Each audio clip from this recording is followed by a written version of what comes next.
মাছ ধরতে গিয়ে এটা আমরা কি ধরে ফেলেছি। বাড়িতে করছি না কোনো কাজ, তাই ধরতে চলে এসেছি মাছ। তো নমস্কার বন্ধুরা, কেমন আছো তোমরা? আজকে চলে এসেছি মাছ ধরতে। তো দেখতে পাচ্ছ এই জায়গাটায় আমরা মাছ ধরবো, তাই জলটা বেঁধে নিচ্ছি। আর আমি একটু কেলি মেরে নিচ্ছি যাতে কাজ করতে না হয় সেটার ভয়ে।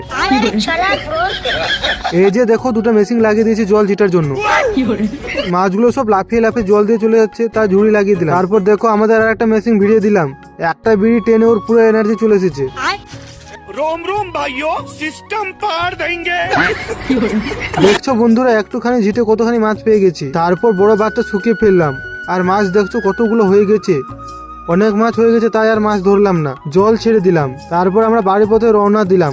আর পেছনের মালটাকে দেখছো, মনে হচ্ছে টান দিচ্ছে। बहुत मजा आ रहा है यहाँ पे। তারপর বাড়ি গিয়ে সব মাছ ঝুড়িতে ঢাললাম। দেখছো কতগুলো মাছ। ওহ, তোমাদেরকে একটা জিনিস দেখাতে ভুলে গেছিলাম। এই যে দেখছো, এই মাছটার নাম কি জানো, একটু কমেন্ট করে বলো। আমরা তো প্রথমে সাপ ভেবে ভয়ে পালাচ্ছিলাম।